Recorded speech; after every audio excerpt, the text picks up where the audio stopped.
केला बेचने वाली चुड़ैल। एक बार की बात है, जादूपुर नाम के एक गांव में करतब दिखाती एक औरत एक रेड्डी के लिए गांव में आती है। आइए आइए मेहरबान कदरदान, खाइए रोहड़ा के ताजे ताजे केले। कभी खाए नहीं होंगे ऐसे केले, पीले पीले केले खाइए। ये कहकर रोहड़ा हाथों में 4 केले लिए उन्हें सर्कल में जोर जोर से हवा में उछालती हुई करतब दिखाती है, जिसे देखकर आसपास के सारे बच्चे अपने अपने मम्मी पापा से उस औरत के पास जाने की जिद करने लग जाते हैं। पापा, ऐसा तो सर्कस में बॉल से होता है ना, ये आंटी तो केले से कर रही है। चलिए ना पापा, देखते हैं। रोहड़ा एक पतली सी तार पर चलती हुई केलों से करतब दिखाती है। आते जाते सभी लोग बाहर रुककर उसके करतब देखते हैं और वाह वाही करते नहीं थकते। जैसे ही एक आदमी पास आकर उसे पैसे देने लग जाता है, तब वो कहती है, अरे नहीं नहीं साहब, मैं करतब तो बच्चों के मन को बहलाने के लिए करती हूँ। धंधा तो मेरा केले का है। पीछे देखो मेरी रिड्डी, जो भी मेरे केले खाएगा मेरी तरह चुस्त दुरुस्त और तंदुरुस्त हो जाएगा। पता चलता है क्या कि मेरी उम्र 55 की है। अरे पर ऐसे ठंड के मौसम में कोई केला क्यों खाएगा? ये ऐसे वैसे केले नहीं है साहब, ये शरीर में गर्मी देते हैं। ठंड को दूर भगाए जो भी रोहिणा के केले खाए। पापा, अगर मुझे केले नहीं मिले तो मैं घर नहीं जाऊंगी। तभी उसके पापा कहते हैं कि बेटा, केले ठंड में कभी गर्मी नहीं देते। ये सब कहने की बातें हैं, सामान बेचने का तरीका है इनका। पर पिंकी नहीं मानती।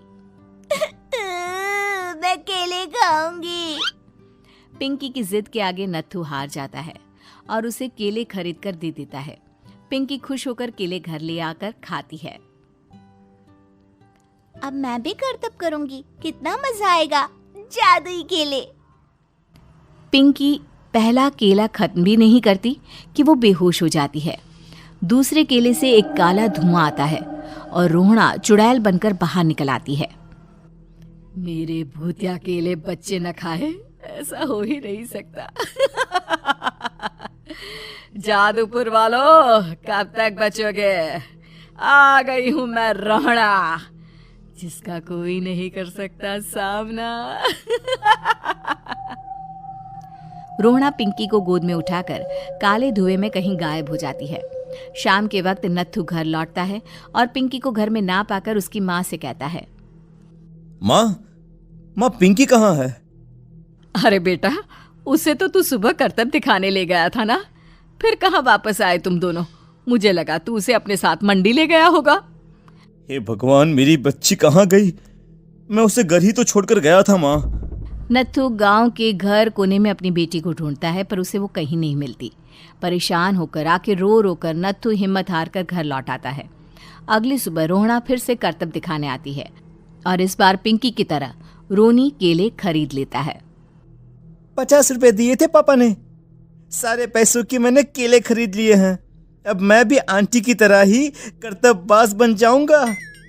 यही सोचते हुए रोनी केले खाता है और पहला अकेला केला आधा खत्म भी नहीं करता कि चुड़ैल उसके सामने आ जाती है। मेरे साथ चलने का समय आ गया है रोनी। ये तो बस शुरुआत है। अब इस गांव के सारे बच्चे धीरे धीरे मेरे कब्जे में होंगे, एक बच्चा भी नहीं बचेगा। ये कहकर रोनी को गोद में लेकर काले धुएं में अदृश्य हो जाती है। इसके बाद हर रोज गांव में से कोई ना कोई बच्चा गायब होता, पर ऐसा क्यों हो रहा है किसी को भी समझ में नहीं आ पा रहा था। रोज की तरह अपनी बेटी पिंकी की तलाश में नत्थू गांव के एक तालाब के पास बैठा रो रहा था। कहाँ गई मेरी पिंकी? शकुंतला के जाने के बाद एक वही तो मेरा सहारा थी। अरे उसकी आत्मा कोस रही होगी मुझे कि मैं अपनी बच्ची को संभाल भी नहीं पाया। नत्थू ये कहता हुआ रो ही रहा था कि तभी तालाब में से उसे शकुंतला की आवाज सुनाई देती है। कहाँ थी तुम शकुंतला? हमारी बच्ची और सारे गायब हुए बच्चे रोहड़ा के कब्जे में हैं। वो बच्चों को जो केले देती है उससे बच्चे बेहोश हो जाते हैं और उसके कब्जे में आ जाते हैं और वो उन्हें ले जाकर काली दुनिया में ले जाती है। पर वो ऐसा क्यों कर रही है? ये मैं नहीं जानती, पर उस दुनिया का रास्ता मैं आपको बता सकती हूँ।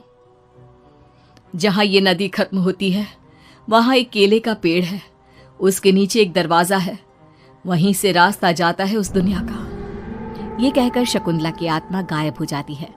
गांव के सभी लोग झुंड बनाकर उसी रास्ते से काली दुनिया में चले जाते हैं और वहां देखते हैं कि सारे बच्चे वहां काम कर रहे थे। पापा मुझे ले चलो यहाँ से। पापा पापा। सभी बच्चे अपने मम्मी पापा से लिपट जाते हैं। तो तुम लोग यहाँ तक आ गए?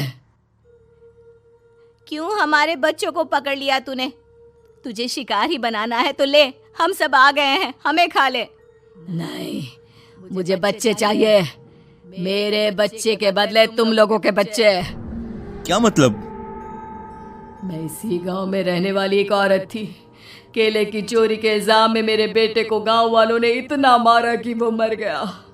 उसी दिन मैंने ठान लिया कि गांव वालों का भी वही हाल करूंगी। कुछ दिन बाद बेटे के चले जाने के दुख में मैं भी मर गई और मेरी भटकती आत्मा एक चुड़ैल बन गई। और फिर मैंने बदला लिया तुम सबके बच्चे छीनकर। बर्दाश्त नहीं कर पाए ना? सोचो मुझ पर क्या बीती होगी।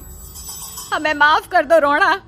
पता नहीं ये किसकी गलती थी, पर हम सभी माफी मांगते हैं। हमारी खुशियां लौटा दो, तुम भी तो एक माँ हो। गांव वालों की बात सुनकर रोना का मन पिघल जाता है और वो बच्चों को छोड़ देती है। उसके बाद काली दुनिया बच्चों के लिए जादुई दुनिया बन जाती है। अब कोई भी कभी भी वहां आ जा सकता था।